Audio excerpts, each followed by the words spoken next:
And it's so accepted now. This is a chart of acupuncture for dogs.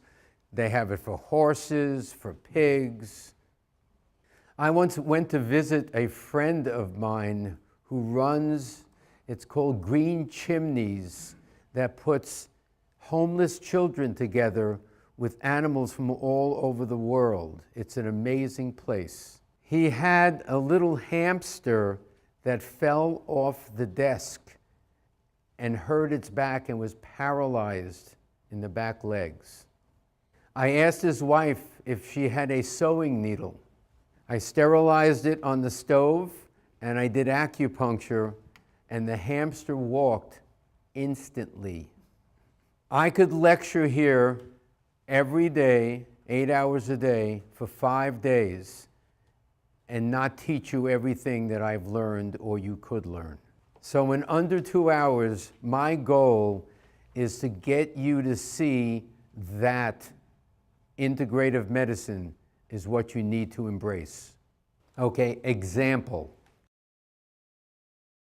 This is a 10-month-old terrier that came to my practice and in the waiting room was going into endotoxic shock.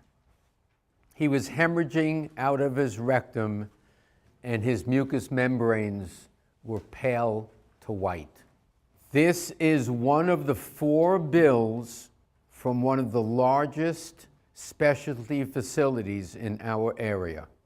And this is in 2004, 13 years ago. This is not about money. This is showing you that the highest form of conventional therapy was used on this dog. Page 2.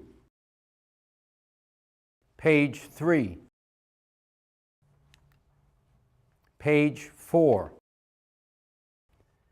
$9,200, and this is one of 4 bills. The total they spent was $17,000.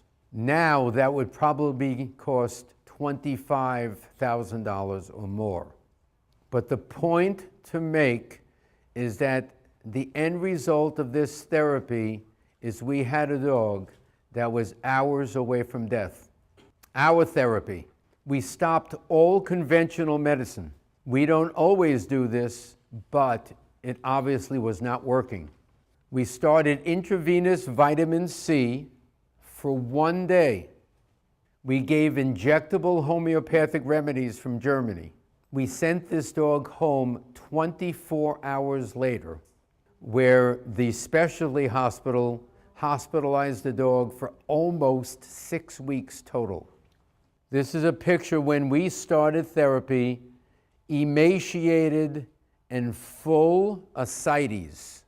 1 week later, emaciated, all the ascites gone. 2.5 weeks later, filling out.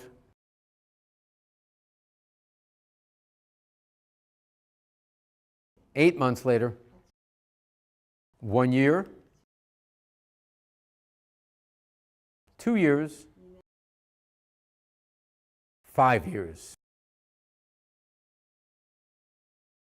This is a dog that on conventional therapy had 2 hours to live, and on alternatives lived a full life, recently died, probably at the age of 16 or 17. Don't you want to do this? You can. Okay, let's go back to our little 3-month-old friend. Colorado State University diagnosed this dog as highly aggressive mast cell cancer. It was also spread to the popliteal lymph node 3 times normal with cancer cells. The dog's spleen was also enlarged. The recommendation by the breeder's veterinarian, was amputate the leg followed by chemotherapy. The breeder not wanting to amputate the leg was referred to 2 board-certified oncologists. The recommendation was 25 radiation treatments 5 days a week for 5 weeks, with chemotherapy to follow. When the breeder, when the breeder came to me instead, I called the oncologist. He was very upset that we were treating the dog because we were not qualified. He told me he would give this dog a prognosis of about 5 months to live. Not so much because of how aggressive the cancer was in a dog so young, but how aggressive the needed therapy was. He also told me he would not speak to me again until the end of January of 2005, because that is statistically when the dog should be dead. This is me freezing the tumor with cryosurgery, which we will talk about a little later. Even though it's immune stimulating, this didn't cure the dog. This only saved the leg. Then we started nutraceuticals or supplements that are anti-cancer and also immune supportive. Then we added in supplements based on the dog's blood results for metabolic support. 1 week later, 2 weeks,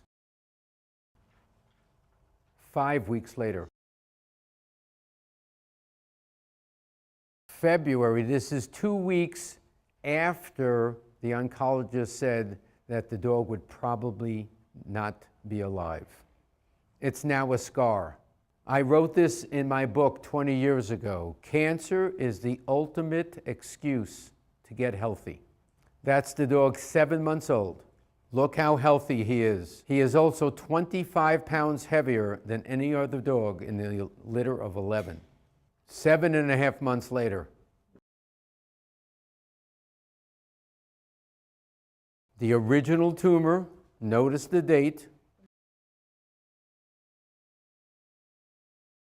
1 year later, almost to the day, you can't even see where the original tumor was. I presented this to Martha Stewart, and she said, I want that dog on my TV show.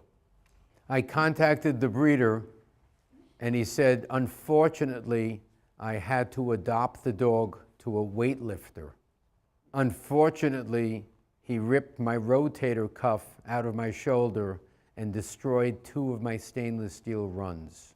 Because of his cancer, we made him very healthy. So what this is about used to be called complementary medicine. One complements the other. Without conventional medicine, I was not able to do surgery. Complementary medicine has now given rise to integrative medicine. Honestly, I don't care what we call it.